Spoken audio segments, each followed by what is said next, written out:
C'est une nuit froide à San Francisco, le 20 novembre 1969, juste après minuit.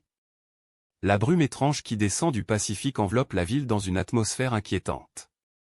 David Faraday, 17 ans, et Betty Lou Jensen, 16 ans, sont garés dans leur voiture à Blue Rock Springs Park à Vallejo, en Californie du Nord. Le silence de la nuit est brisé par le son des coups de feu. Les cris de la jeune couple résonnent à travers les ténèbres tandis que le tueur du Zodiac déverse une pluie de balles. La scène se déroule comme un scénario de film d'horreur, le parc éclairé par une lumière faible baignée dans une lumière surnaturelle.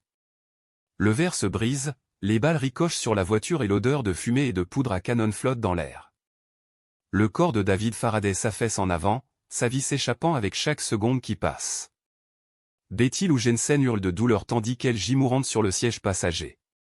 Son visage ensanglanté se déforme en une prière silencieuse pour de l'aide. La figure du tueur du Zodiac est enveloppée dans les ténèbres, ses traits cachés sous le capuchon de son manteau. Un revolver 9 mm Smith & Wesson brille dans la lumière faible, son canon encore fumant après le tir.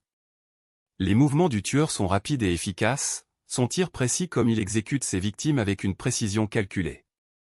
Il disparaît dans la nuit aussi rapidement qu'il est arrivé, laissant derrière lui un sillage de terreur et de mort. La seule piste est un message cryptique écrit sur un téléphone public voisin, « Vous êtes condamné ». Le Zodiac, 8 quarts. Les témoins décrivent avoir entendu le son des coups de feu, suivi des cris de la jeune couple. Un témoin rapporte avoir vu une voiture noire s'éloigner de la scène, ses pneus crissant tandis qu'elle disparaît dans les ténèbres. Un autre témoin prétend avoir vu une figure vêtue d'un manteau sombre et d'un chapeau s'enfuir à pied dans la zone. Les sons de la nuit résonnent encore dans le parc lorsque les premiers secours arrivent sur la scène. L'agent de police répondant est confronté à une vue atroce, 2 vies jeunes brutalement coupées court, leur corps criblé de balles. Avant de continuer, appuyez sur la touche d'abonnement et la cloche. Nous publions de nouveaux cas chaque jour. N'oubliez pas de liker et de partager ce vidéo avec vos amis, et considérez soutenir nous sur Patreon. Votre soutien nous aide à vous apporter le meilleur contenu de crimes vrais sur Internet. Je vais vous emmener à l'origine de cette histoire, à la nuit du 4 juillet 1969, lorsque le tueur du Zodiac a revendiqué ses premières victimes, Michael Mageau et Darlene Ferrin.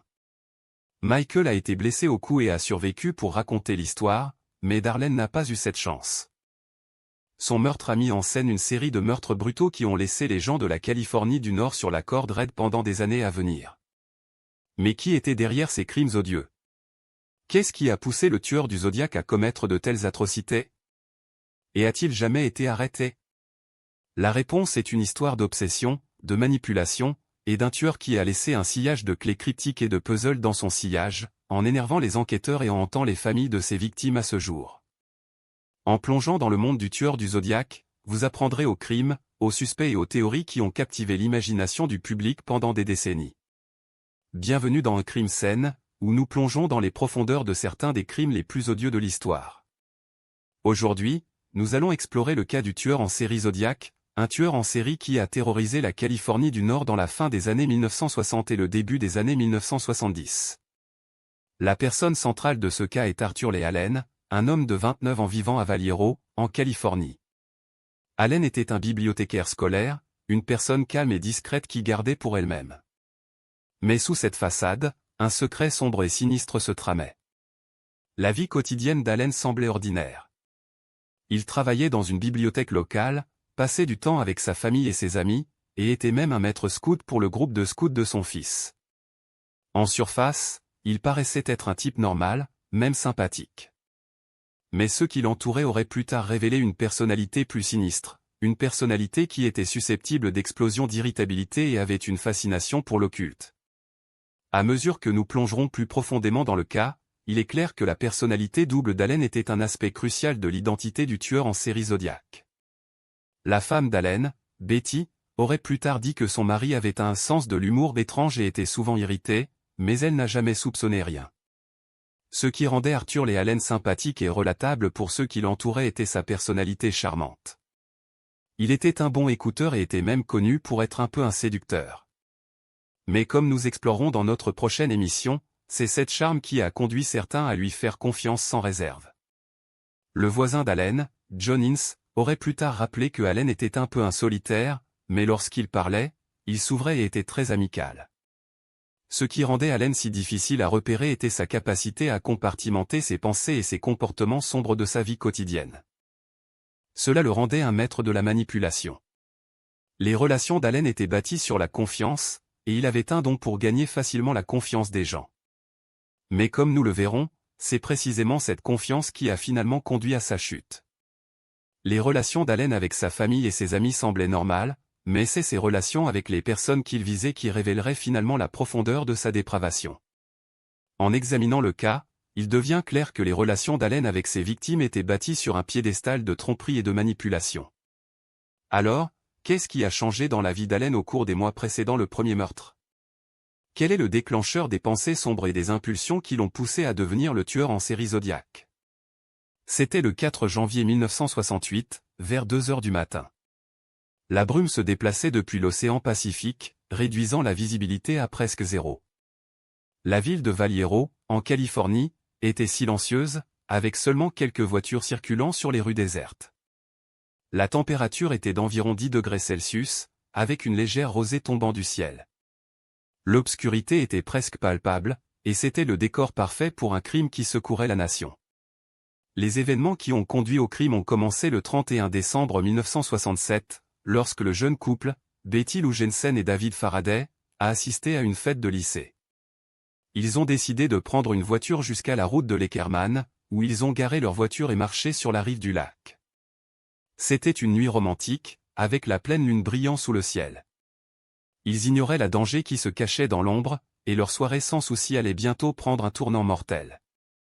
Cette nuit fatidique, le tueur a frappé, abattant le jeune couple avec une arme de poing de 9 mm. Betty a été touchée au cou et à la colonne vertébrale, tandis que David a souffert d'une blessure par balle à la tête. Le tueur a ensuite traîné les corps sur la route et les a laissés gisant dans une mare de sang. L'attaque a été brutale et rapide, sans signe de lutte ou de combat. Le tueur était venu et reparti, laissant derrière lui un sillage de mort et de destruction. L'un des détails les plus choquants de ce crime était le fait que le tueur avait laissé derrière lui un message cryptique, qui deviendrait un marqueur de son modus operandi. Le message, griffonné sur l'herbe près des corps, disait « J'aime tuer les gens parce que c'est tellement amusant, c'est plus amusant que de tuer des animaux sauvages dans la forêt, car l'homme est l'animal le plus dangereux de tous. » Ces mots auraient fait frémir les enquêteurs et hanter les familles des victimes pendant des années à venir. Ils auraient également deviendront le signe d'un tueur en série connu sous le nom de Zodiac Killer. Le message se terminait par une signature cryptique, lisant Z et un dessin d'une croix. C'était juste le début d'une période de terreur qui allait faire disparaître au moins 5 personnes en Californie du Nord. Après la première attaque attribuée au tueur en série Zodiac, qui a eu lieu le 20 décembre 1968, les policiers ont été initialement déconcertés par l'absence d'indices, et leur réponse a été principalement réactive. L'enquête qui a suivi a été menée par le département de police de Vallejo, mais d'autres agences, y compris le département de police de San Francisco et l'FBI, sont bientôt devenus impliqués. Alors que le nombre de victimes augmentait, les enquêteurs se sont battus pour reconstituer le puzzle de l'identité et des mobiles du tueur. Les lettres cryptiques et les codes du tueur en série Zodiac ont encore ajouté à la complexité du cas. Malgré leurs meilleurs efforts, les policiers n'ont pu faire aucun progrès concret dans les premiers jours de l'enquête. Le tournant de l'affaire est venu lorsque le tueur en série Zodiac a envoyé une lettre au San Francisco Chronicle le 31 juillet 1969, accompagnée d'une pièce de preuve clé qui allait everything changer, un échantillon d'écriture de sa main. Cette pièce d'écriture a permis aux enquêteurs de la comparer à d'autres écritures connues, et elle a finalement conduit à la croyance que le tueur était une personne très intelligente. La lettre elle-même était un message taquin du tueur, revendiquant la responsabilité de multiples meurtres et promettant de frapper à nouveau. Les vantardises et les menaces du tueur en série Zodiac n'ont fait que servir à exaspérer davantage les enquêteurs, qui se battaient pour rester à la hauteur de sa ruse. L'échantillon d'écriture a marqué un tournant important dans l'affaire. Alors que l'enquête continuait, plusieurs individus sont apparus comme des principaux suspects. Arthur Lee Allen, un pédophile condamné, était un tel suspect. Il a été interrogé par la police à plusieurs reprises et a même été amené pour être interrogé. Cependant, il a constamment nié toute implication dans les crimes, et malgré certains comportements suspects, il n'a jamais été inculpé. Un autre suspect qui a attiré l'attention significative était Richard Gekowski, un journaliste de San Francisco. Il était un ancien employé du San Francisco Chronicle et était connu pour avoir une fascination pour les codes du tueur en série Zodiac. Cependant, Gekowski a finalement été innocenté de toute faute après une enquête approfondie. L'enquête a également été déviée par un faux indice, qui a gaspillé des mois de temps et de ressources précieux. En 1971, un suspect nommé Ross Sullivan a été arrêté et interrogé par la police. Sullivan, qui était un menteur connu et un fantasiste, a prétendu avoir des informations sur l'identité du tueur en série Zodiac, mais il a plus tard été révélé être un fabricateur. La piste a été une course-poursuite de canards, et elle a conduit les enquêteurs sur un chemin qui s'est finalement avéré être un cul-de-sac. Malgré les meilleurs efforts de la police, les allégations de Sullivan n'ont jamais été étayées, et il a finalement été libéré de la garde à vue. Cette déviation inutile a servi de rappel frustrant de la complexité du cas. Il est difficile de dire ce qui pourrait jamais surpasser la révélation choquante qui a secoué toute la communauté du tueur Zodiac à ses fondements, mais une récente percée dans la technologie du DNA a tout juste fait cela. Arthur Lee Allen, un homme qui était longtemps soupçonné d'être le tueur Zodiac par les enquêteurs, a été définitivement claironné de tous les soupçons. Cette révélation a été rendue possible par l'utilisation d'une analyse génétique avancée pour comparer le DNA trouvé sur une lettre de 2007 avec des échantillons de DNA d'Allen, qui ont finalement révélé qu'ils ne correspondaient pas. Les nouvelles ont été accueillies à la fois avec soulagement et déception, car certains avaient passé des décennies convaincus que Allen était le tueur en série. Malgré avoir été claironné, la réputation d'Allen a été éternellement ternie par les soupçons qu'il avait pesés pendant si longtemps. Son nom est devenu synonyme du cas, un homme qui était lié à tout jamais au tueur Zodiac, mais qui était finalement innocent. Plus de détails sur l'analyse du DNA ont éclairé sur la manière convaincante dont l'évidence qui accusait Allen était le tueur, mais qui a été plus tard démentie. Le DNA de la lettre de 2007 a été comparé au DNA d'échantillons d'Allen, qui ont été obtenus grâce à un échantillon de DNA soumis par un membre de la famille d'Allen. Les résultats étaient nets, le DNA de la lettre ne correspondait pas au DNA de l'échantillon de la famille d'Allen, mettant fin à plus de 40 ans de spéculation. Malgré cette révélation, de nombreux restent sceptiques que Allen n'a jamais été le tueur, suggérant qu'il aurait dû trouver un moyen de se dérober à la détection. L'affaire Allen sert comme un rappel brutal que la justice peut parfois être évasive, même lorsque nous pensons avoir la réponse. Après des décennies d'enquête et de spéculation, le tueur Zodiac reste l'un des cas les plus infâmes des tueurs en série non résolus de l'histoire américaine. Malgré les nombreux indices et les conseils qui sont venus ces dernières années, aucune preuve concrète n'a été trouvée pour relier un individu au crime. Le cas reste un cas froid, avec le FBI ayant officiellement fermé son enquête en 2002. Cependant, de nombreux continuent de travailler sur la résolution du cas, animés par le désir de justice et le besoin de trouver la clarté pour les victimes et leurs familles. Le cas continue à fasciner le public à ce jour, avec de nombreux croyant que le tueur pourrait toujours être en vie. L'enquête sur le tueur Zodiac a eu un impact durable sur la manière dont les agences de police gèrent les cas des tueurs en série. L'utilisation de l'analyse du DNA et de la profilisation génétique, qui a été utilisée dans l'affaire Allen, est devenue un outil standard dans la lutte contre les tueurs en série.